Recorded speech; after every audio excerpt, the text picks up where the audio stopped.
बागेश्वर धाम के प्रमुख धीरेन्द्र कृष्ण शास्त्री की सनातन एकता पदयात्रा का आज यानी 10 नवंबर को हरियाणा में तीसरा दिन है। ये यात्रा लगातार सुर्खियों में बनी हुई है और इसे हर दिन बड़े चेहरे और विशाल जन समर्थन मिल रहा है। आज की यात्रा इसलिए भी खास है क्योंकि इसमें मेवाड़ के पूर्व राज परिवार के सदस्य लक्ष्य राज सिंह मेवाड़ भी शामिल हुए। यात्रा के दौरान धीरेन्द्र शास्त्री के बयानों और उस पर आई प्रतिक्रियाओं ने एक नया विवाद भी खड़ा किया। आइए जानते हैं हरियाणा में चल रही इस पदयात्रा के तीसरे दिन का पूरा हाल। नमस्कार, आप देख रहे हैं हरिभूमि टीवी।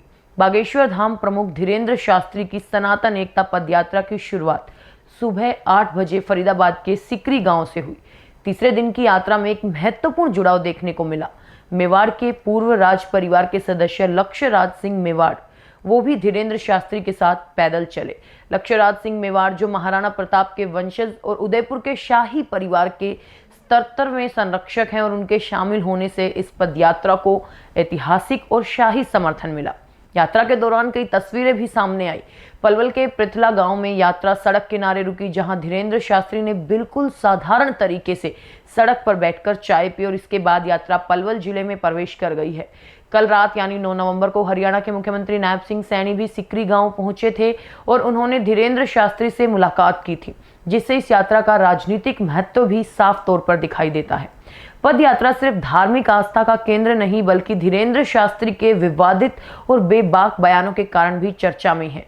यात्रा के दूसरे दिन उन्होंने एक बड़ा बयान देते हुए कहा था कि हिंदुओं को भारतीय सेना को पैसा दान करना चाहिए, जिससे ज्यादा से ज्यादा गोला बारूद आ सके और पाकिस्तान को उड़ाया जा सके। उन्होंने देश में क्रांति होने की बात कहते हुए धर्म विरोधी ताकतों पर देश को बर्बाद करने का आरोप लगाया था।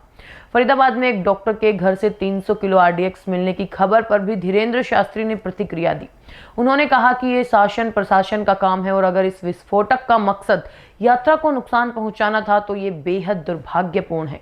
हालांकि उन्होंने इस पर भरोसा जताया कि उन्हें इस देश की आर्मी और कानून पर पूरा विश्वास है। धीरेन्द्र कृष्ण शास्त्री के बयानों पर मौलाना साजिद रशीदी ने निशाना साधा था। रशीदी ने कहा था कि जो कथावाचक 15 से 20 लाख रुपए लेकर कथा सुनाता है वो धार्मिक कैसे हो सकता है। साथ ही उन्होंने हिंदू राष्ट्र की बात करने पर सवाल उठाते हुए कहा था कि अगर वो मुस्लिम राष्ट्र के लिए यात्रा निकाले तो उन पर केस हो जाएंगे, जैसा कि सिमी के साथ हुआ था।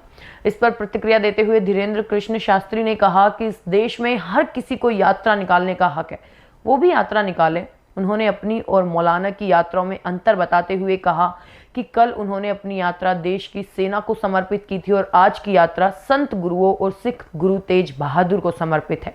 उन्होंने मौलाना को चुनौती दी कि अगर वो इन दोनों यात्राओं का अंतर समझते हैं तो वो भी अपनी यात्रा निकाले। ये जुबानी जंग बताती है कि पदयात्रा का महत्व अब धार्मिक आस्था से बढ़कर राष्ट्रीय और राजनीतिक बहस का विषय बन गया है। पदयात्रा में विशाल जन समर्थन देखने को मिला है और पहले दिन 10 किलोमीटर, दूसरे दिन 15 किलोमीटर चलने के बाद भी लोगों का उत्साह कम नहीं हुआ। पहले दिन यात्रा में पूर्व क्रिकेटर शिखर धवन और WWE रेसलर दलीप राणा उर्फ ग्रेट खली भी शामिल हुए थे, जिनकी तस्वीरें खूब वायरल हुई। इस दौरान यूपी के बदायूं के तेजपाल जैसे कई भक्त भी हैं जो पिछले 25 दिनों से अपनी मां को पालकी में लेकर चल रहे हैं और वृंदावन तक जाएंगे। सुरक्षा घेरा तोड़कर बाबा से मिलने की कोशिश करने वाले भक्तों और क्रेन पर चढ़कर देखने वाले उत्साही युवकों की घटनाएं भी इस यात्रा के प्रति असाधारण दीवानगी को दर्शाती हैं।